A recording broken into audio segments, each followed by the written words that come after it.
This is Marcel Brown bringing you some technology history for December 1st and 2nd. December 1st, 1971. Michael Hart, founder of what is now known as Project Gutenberg, launches the project by making his first posting, the Declaration of Independence.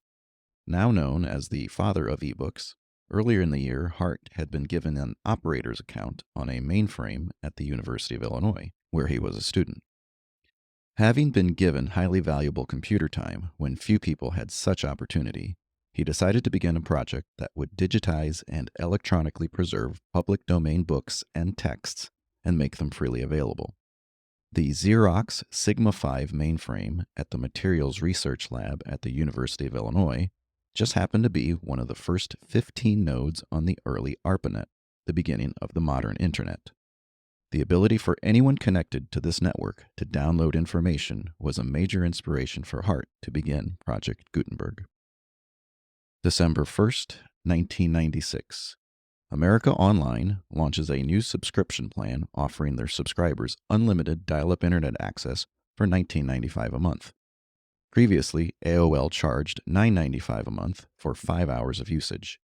The new plan brought in over 1 million new customers to AOL within weeks, and daily usage doubled among subscribers to a whole 32 minutes per day.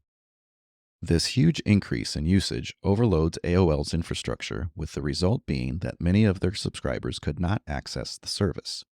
Class action lawsuits were filed by angry subscribers who could no longer access the service they were paying for. Regardless of their trouble, by offering unlimited internet access for a reasonable fee, AOL helped facilitate increased adoption of internet usage among a public still becoming acclimated to the information superhighway. December 1st, 1999. The domain name business.com sells for $7.5 million.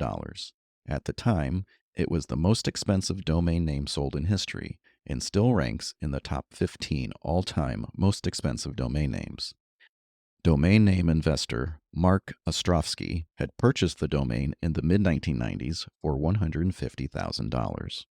In 2007, the company that owned Business.com and had created an ad network website around the domain sold for $345 million to Yellow Pages publisher R.H. Donnelly. Mark Ostrowski reportedly owned a stake in this company as well. If only I had the foresight in the 90s to buy up simple domain names when they were all available. I was in the right position to do so, but I just didn't think of doing it until years later when they had already been registered and started selling for crazy amounts of money. However, I did help my parents sell a domain they registered in the 90s for $20,000. Looking back now, I probably could have gotten a lot more for it.